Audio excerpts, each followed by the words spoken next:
Awesome. I'm here with Sharon Gee, the head of Feedonomics at Big Commerce. And so we're going to talk about a couple of interesting topics. I know AI, and particularly agentic AI, and as well as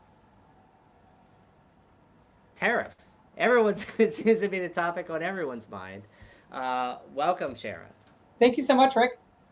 Um, why don't you kick us off? Like, obviously, you guys are talking to a lot of merchants. Feedonomics, in particular, has been involved in helping merchants send data to lots of different parties over its existence, ingesting new data, sending out data, transforming it.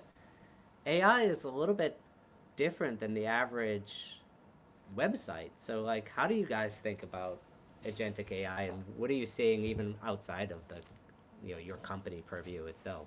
Yeah, I think we are in one of the most exciting times that we could ever be in commerce. We are watching things change in real time that is, swinging markets. And what an amazing time to be alive, frankly.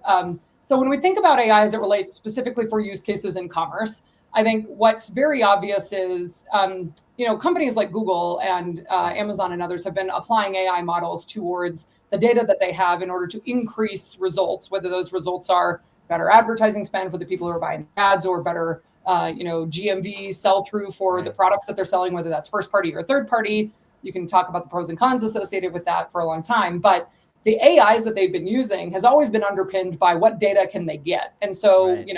at Feedonomics and BigCommerce, what we focus on is, giving people the infrastructure that allows them to be able to take control of and run the playbooks for their data, that allows them to optimize their conversion on whatever channels they want to be on to either save them time or increase their conversion, whether that's clicks and traffic or whether that's sales on a third party marketplace.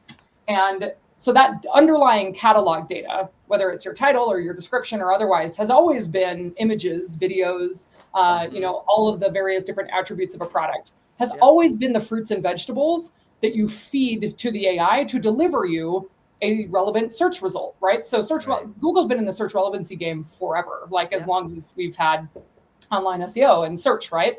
And so we're just seeing the new search with whether it's Perplexity or all these other channels, whether it's Yeah. ChatGPT or others, Gemini and others. What we're seeing is all of a sudden, we're spending tons of time. I don't know if you are, but tons of time every day talking to these things, asking them questions, and now all of a sudden it's questions like, what are the top 5 products in this category that can help me do this thing? And so it's starting to Yeah. disintermediate kind of the UX and experience that branded Yeah. direct to consumer sites have typically leveraged. We're starting to see it just be a chat bubble as the UX, where the more data that you have about a thing, where you can have an experience where you're talking to something that knows all Yeah. about the product and does it meet your specifications, and how, if I'm buying a couch, how tall is it, how wide is it, will it fit in this, will it fit in this, Yeah. what's it made of, where was the product sourced, how long is it going to take to get to me, where's the Yeah. warehouse it's shipping from.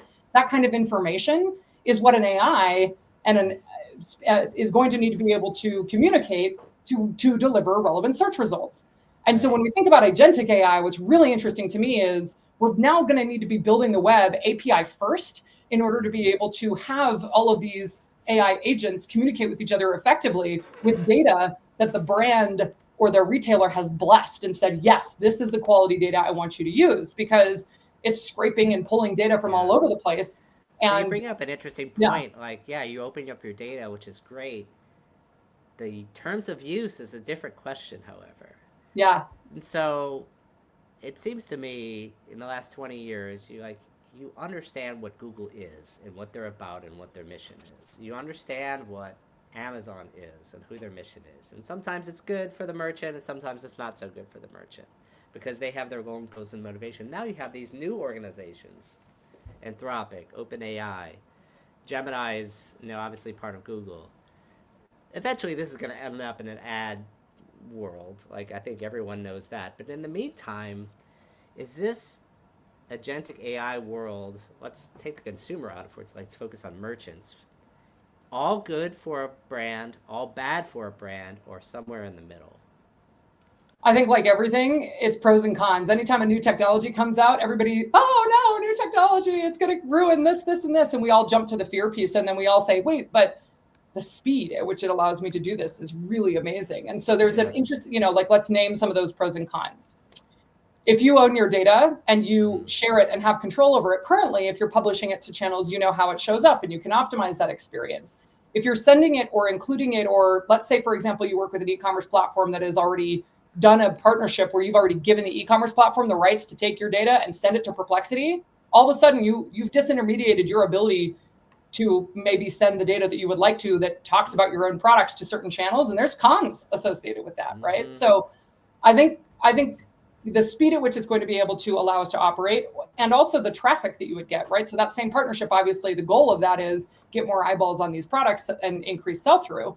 But there's cons that are associated with it, and so kind of the age-old: do you put your products on marketplaces, and do you control that customer and what their eyeballs are doing, and then what their eyeballs do next when they look at your product, but they're in a marketplace, ecosystem, and so that marketplace has the control to then surface you to the next thing, which might not be your brand at all, right? And so I think it's the age old, it's going to be a lot of the same kinds of challenges that occur that we need to kind of manage together. But I think it's becoming more important than ever for people to have a technology stack that allows them to be agile, because even this week we saw huge changes in the market based on new releases of technology, and then other technology companies trying to keep up with other ones. So I think what we're going to discover is that the need for speed is going to require agility. And so you kind of need technology that allows you to pop the hood and swap in and out different tools so that you can be testing, because there's so much new, whether it's AI powered or AI enabled or AI handshake, technology now. We're all going to have to figure out how to do it, and we'll have to do it fast. Yeah, I think it's fascinating. Like, where is AI going? I kind of think of it's replacing. It's like creating this trust layer, and especially if consumers start to trust the AI more than other sources, because it has more information or it can reason about it smarter, or it's then they're not gonna trust only Amazon reviews as much, or they're not gonna trust only the brand's reviews, and so like a brand itself, you have no other choice but to sort of almost like keep doing what you're doing, like publish high quality content, have a great customer experience, and ultimately the data that produces, because customers talk about it or your influencers you're working with review products, and that's what the AI looks at. It becomes less just about your website, but your information and media that you're producing. Yeah, and differentiated experiences that people talk about. What I love about it is that it's creating this like focus on the stuff that matters as a differentiated brand. Do you offer differentiated products where you understand the entire supply chain of those products and you can surface them, and like real reasons that real consumers believe in real brands or retailers because they offer the best service in the world or the most comprehensive understanding of a specific niche or category. That's like a retail value proposition. Or where they've done the hard work in order to go get products that might not be as well wired with the technology, right? I love that it's kind of creating this deeper focus on the real value propositions that need to be able to shine through, because you're not going to be able to differentiate in a chat bubble or a voice communication on just beautiful UX or branded imagery or content or video on Instagram, as an example. Right. Yeah, it'll be fascinating to see where people get their inspiration from, because ultimately, unlike a TikTok, AI is still kind of a search conversation experience. It's not like content is coming to you. You're still having to go out there, and so I'm not sure it will replace kind of that kind of content coming to you from a discovery app, but any place that it could replace the trust that comes from a search, I think, is definitely going to be a new world. And I think especially as the capabilities get more complicated, I think it's going to become trickier for merchants to navigate. So you're going to see seller API programs that are introduced from all these chatbots that are trying to get information in the right way. And right now, what are they doing? Who knows how OpenAI got all the data? Probably stole it all from Google, to be honest with you.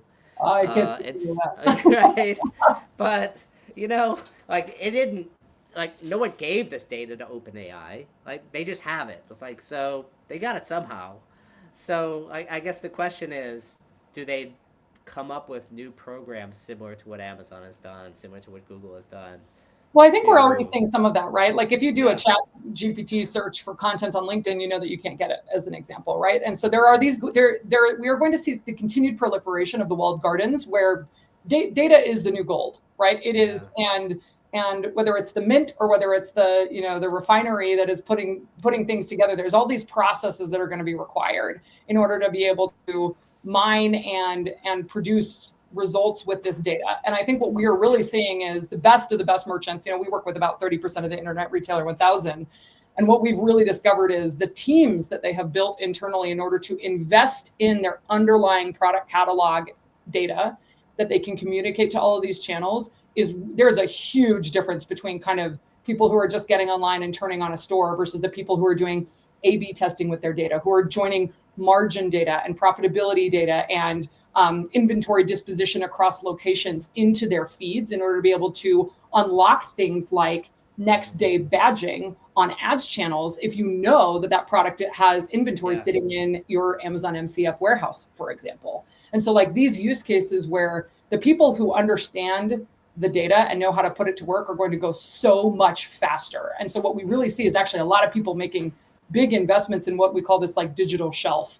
Essentially, it's the entire, it's all of that information that they need in order to be able to be successful. And it makes total sense because if essentially the future of the web is a lot of AI agents all trying to get access to quality data, being able to deliver as the authority, the source of information yeah, about the things you sell is going to be one of the most important things that we right. all invest in as merchants Yeah, and I retailers. mean, I think that's a good wrap to the AI part is like brands need to take control over their own data and value it and how it's shared with these other parties.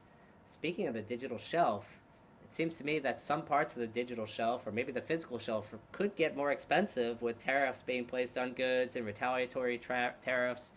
What do you I mean, obviously you work with a lot of international marketplaces as well on Feedonomics. Talk to me about the sentiment that you've seen from sellers so far as this is sort of starting to unfold. I feel like we're just at the beginning. Brand new. We're in really early days, Right? right? And so, you know, this big change, I think what's really interesting to me about this is everybody's saying, how's the de minimis change going to, you know, going to change people and affect our partners who, you know, like partners like Shein and Temu and others like Mm-hmm. that. Like how is that going to make changes? Obviously, they've got a lot of models to work through. I think what we're hearing from merchants is, how does this affect me? What is going to happen here? And obviously, depending on whether you, you know, are sourcing products from Canada, Mexico, or China, it's going to change, you know, potentially, and that there's a lot of trickle down effects, even if it doesn't necessarily affect you directly. And so I think a lot of the sentiment right now is help me understand what this means in these changes, and time is going to bear that out a little bit. But there's also a lot of things you can do in order to identify and understand where your products are coming from or where you're sourcing your products from, so that you can understand if there are supply chain changes that you need to make in terms of choosing other vendors or other things like that. And so I think there's a lot of work that you know, BigCommerce is kind of a, you know, we focus on curated composability, and the partners that we work with are experts in their niche. It's really hard if you're on kind of a monolithic stack that is like, oh, we're everything to everybody. It's really hard for them to be experts at tax law, for Mm-hmm. example, or it's really hard Right. for them to be expert at international shipping. I think the reason that we work with the entire ecosystem of the best partners and believe that that's going to be, that is that open, not closed, is the way that we can serve merchants to be the most effective, is because when a change like this happens, we've gone out to our partners and said, hey, we want to be able to help make sure that we understand what the right way to help support our merchants is. In order to be able to do that, let's put together the best, you know, information that helps them know how to make decisions going forward based on how this might affect their business. And that kind of coalition, that like community approach Mm-hmm. to partnership and how to support commerce, I think is really bearing like its results right now, because Yeah. you want experts at each of those things, because things are changing so quickly. If any one of them gets affected, you need to pull in the experts really fast to say, hey, what can we do here? How can we help our make sure that our merchants can succeed and pivot where necessary? Yeah, I mean, I think there are two things that are kind of out there right now. One is this is all so new, and so I think a lot of merchants are just kind of in a wait and see game. They're not just gonna like jerk the wheel one way just because Yep. something happened in a single day. They need to see, you know, it could very easily be over as quick as it started, Yep. kind of these trade wars or whatever you want to call it. I think the second thing is businesses don't like generally most businesses don't like a lot of chaos. And so when they see this country is doing this and then they wake up the next day and this other country is doing this, it creates a little bit of a paralysis effect Yeah, because freeze. They don't yeah, move you're kind of forward. like They freezing, freeze. which could, I think, in the short term create some um, could delay some investments maybe in the first half of the year that maybe people were already planning to, because they were optimistic. I think coming into the year, I think more often than not people had an optimistic view of how 2025 will turn out, and now it's just like, okay, this affects me, I'm not sure how, let me sort through this or let this settle a little bit before making that next big investment. The other side is like, the more and you talked about this before with AI, like the faster you are, the more nimble you are Yeah. within chaos or change or however you want to frame it, like, is opportunity. And Yeah, so I was about to say, if you can be nimble with your supply chain on the other side of it, if you're not sort of waiting and seeing, perhaps that there are opportunities you can take with your suppliers and your supply chain to kind of minimize the impact to you and your consumers.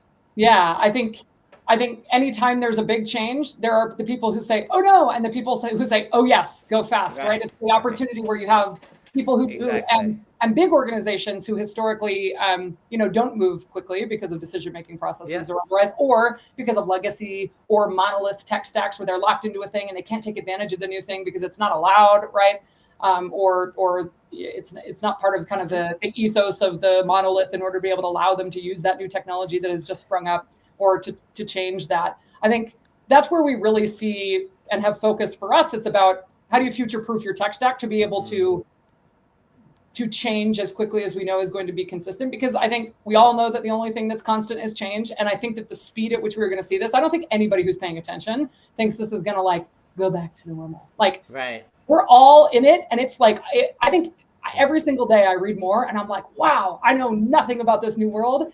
And Right. the more I read, the more I don't know, and it's really exciting because what an opportunity, right? That feels like early dot-com boom days. That feels like, wow, everything's new. How do we reframe our ideas around how we could apply to unlock, industry specific use cases in order to be able to see things really Yeah. work? And I think we're just touching the surface. And so building a tech stack that is like, flexible enough that allows you to swap in and out and always Yeah. be testing and test and learn and fail fast. I think those are going to be really important. Yeah, I think the people that are in the most trouble are people who chose a platform usually 10 years ago, 15 years ago, and are kind of still on that platform. And they're like stuck in quicksand a little bit. And they want to move, but it's expensive to move. Like I see this a lot of like in the mid market and the enterprise customers. It's like it's not going to be, you can't snap your fingers and move. Logically, it's going to take a number of months. It's going to take making sure you don't screw up that transition. No matter how, even if there is a promised landing on the other side, there's still risk there. Um, Yeah, we see people need to do what we call that locally relevant and globally scalable. We do that a lot on the BigCommerce side of the house, obviously.